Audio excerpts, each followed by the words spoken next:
বেতনের বাইরে অন্যান্যভাবে টাকা পয়সা কালেক্ট করেছেন, শিক্ষকদের কাছ থেকে প্রতিটি কাজের মূল্যায়ন হয়েছে, আপনি মূল্যায়ন করেছেন পয়সা নিয়ে, কারো ট্রান্সফার করেছেন পয়সা নিয়েছেন, কাউকে 18 ইয়ার্স দিয়েছেন পয়সা নিয়েছেন, 20 ইয়ার্স দিয়েছেন, এমনকি লেকচারার এই পেনশনার উনি পেনশনে আছেন, তার পেনশন টাকা নিয়েছেন, কতবার নির্লজ্জ আপনি। কাটমানি ও থ্রেড কালচারের অভিযোগে দুবরাজপুরে অবর বিদ্যালয় পরিদর্শক ঘেরাও, চাঞ্চল্য শিক্ষা মহলে। দুবরাজপুরের অবর বিদ্যালয়ে পরিদর্শক সৈকত ঘোষের বিরুদ্ধে কাটমানি নেওয়া ও শিক্ষকদের ওপর থ্রেড কালচার চালানোর অভিযোগে তীব্র বিক্ষোভে সামিল হলেন প্রাথমিক শিক্ষকরা। শুক্রবার অস্থি ইউনাইটেড প্রাইমারি টিচার্স ওয়েলফেয়ার অ্যাসোসিয়েশনের দুবরাজপুর চক্র কমিটির ডাকে এসআই অফিসে প্রায় 4 ঘণ্টা ধরে ঘেরাও ও বিক্ষোভ কর্মসূচি চলে। অভিযোগ, দীর্ঘদিন ধরে বিভিন্ন প্রশাসনিক কাজ, 18 বছরের বেনিফিট পেনশন সংক্রান্ত ফাইল সহ একাধিক বিষয়ে শিক্ষকদের কাছ থেকে 10 থেকে 30 হাজার টাকা পর্যন্ত কাটমানি নেওয়া হয়েছে। প্রতিবাদ করলে বদলি বা প্রশাসনিক হেনস্থার ভয় দেখিয়ে ভয়ের পরিবেশ তৈরি করা হয়েছে বলেও দাবি সংগঠনের। বিক্ষোভকারীরা 13 দফা দাবি সম্বলিত স্মারকলিপি জমা দেন এবং অভিযুক্ত আধিকারিকদের বিরুদ্ধে ব্যবস্থা নেওয়ার দাবি তোলেন। সংগঠনের রাজ্য কমিটির সদস্য দেবব্রত মুখোপাধ্যায় অভিযোগ করেন, মার্চ মাসে ধর্মঘটের জেরে নিয়ম বহির্ভূতভাবে 2 জন শিক্ষকের বেতন কেটে নেওয়া হলেও অন্যদের ক্ষেত্রে তা করা হয়নি। পাশাপাশি এক অস্থায়ী কর্মীও কাটমানি নেওয়ার অভিযোগের কথা স্বীকার করেছেন বলে দাবি করা হয়। তবে সমস্ত অভিযোগ অস্বীকার করেছেন এসআই সৈকত ঘোষ। তার দাবি, কাটমানি নেওয়ার অভিযোগ সম্পূর্ণ মিথ্যে ও ভিত্তিহীন। বেতন সংক্রান্ত সিদ্ধান্ত জেলা স্তর থেকে নেওয়া হয়েছে এবং তার ব্যক্তিগত কোনো ভূমিকাই নেই। ঘটনার জেরে শিক্ষা মহলে ব্যাপক চাঞ্চল্য ছড়িয়েছে। সেখানে এসআইকে আমরা ডেপুটেশন দিতে আসি নির্দিষ্ট কয়েকটি পয়েন্টে। সেই যে পয়েন্টগুলো আমরা দেওয়া হয়েছে সেগুলো তো দেওয়াই হয়েছে, তার সঙ্গে 2টো পয়েন্ট আছে। একটা হচ্ছে যে উনি মার্চ মাসে যে ধর্মঘট হয়েছিল সেই বেতন উনি কেটেছেন মে মাসে। ওনাকে বলা হয়েছিল যে এটা আপনি কাটতে পারেন না, অন্য কোনো জায়গায় কাটেনি, কেননা এটার একটা কোর্ট অর্ডার আছে। যে অর্ডারটা দেওয়া হয়েছিল ফিনান্স ডিপার্টমেন্ট থেকে সেই অর্ডারটা নাল অ্যান্ড ভয়েড, তারপরেও উনি কেটেছেন। ওনাকে এটা বলা হয়েছিল, উনি বলেছেন ভুল হয়েছে এবং এটা উনি সংশোধন করে নেবেন, উনি বিলটা করে দেবেন, কিন্তু উনি এই মাসেও বিলটা করেননি। এটা গেল একটা দিক। দ্বিতীয় কথা হচ্ছে উনি যে কোনো কাজের জন্য ছোট ছোট কাজ 18 ইয়ার্স বেনিফিট যেটা টিচার্সদের, তার জন্য উনি টাকা নিয়েছেন, কারো কাছে 10, কারো কাছে 20, কারো কাছে 30। উনি অন্যান্য যেমন পেনশনারের পেনশন আটকে দিয়েছেন, সই করেননি, সেই সই করেছেন উনি টাকা নিয়ে।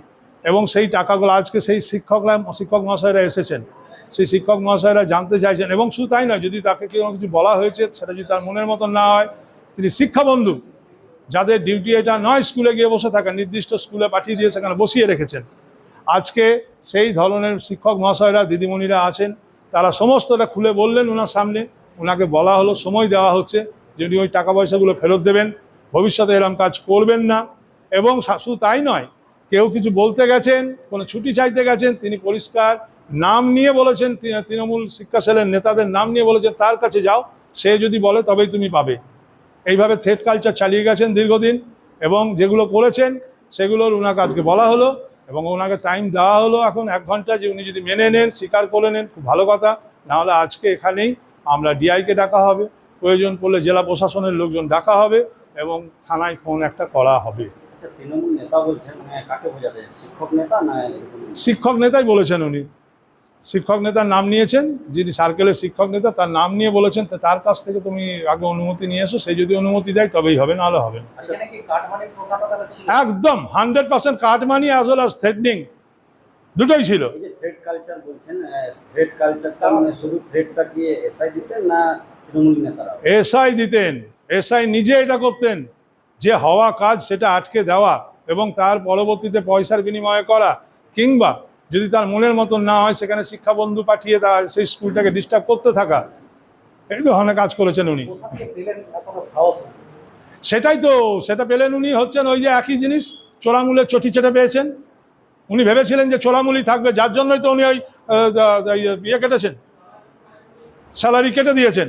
অন্য কোনো সার্কেলে তো কাটেনি, এই সার্কেলেরই আরো 34 জন করেছে, তাদের স্যালারি কাটেনি। 2 জনের, মাত্র 2 জনের। আমরা চাইছি যে উনি যে টাকাগুলো নিয়েছেন সেই টাকাগুলো ফেরত দেবেন, কবে কীভাবে ফেরত দেবেন সেটা উনি লিখিত আকারে জানাবেন।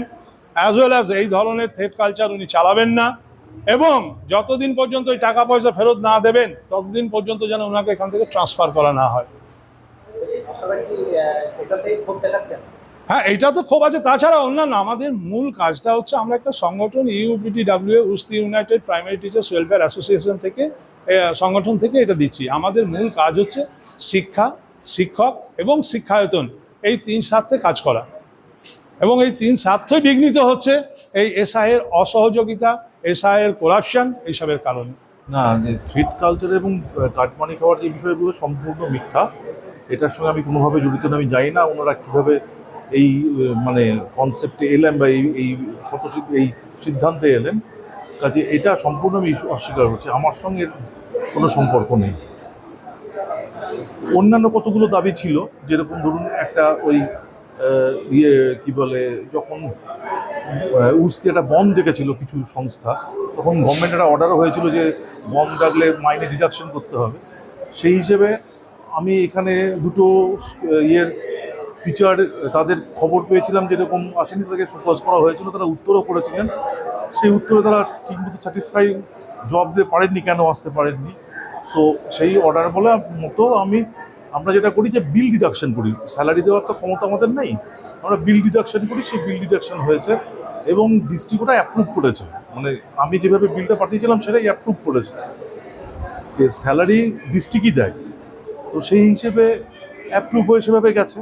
পরবর্তীকালে ওনারা অ্যাপ্লিকেশন করেছেন, আবেদন জানিয়েছেন এবং ডিআইয়ের কাছেও দাবি রেখেছিলেন যে এই স্যালারিটা ফেরত করতে হবে একদিনের, বা সেটা নিয়ে সমাধানে আসতে হবে। তো সেটা ডিআই সাহেব আমাকে হিয়ারিংয়েও ডেকেছে। আমার কিছু ক্ল্যারিফিকেশন চেয়েছিল, ডিপার্টমেন্টাল তথ্য, সেগুলো আমি ওনাকে দিয়েছি। মানে লেখা হয়েছে, সাবমিটও সম্ভবত হয়ে গেছে।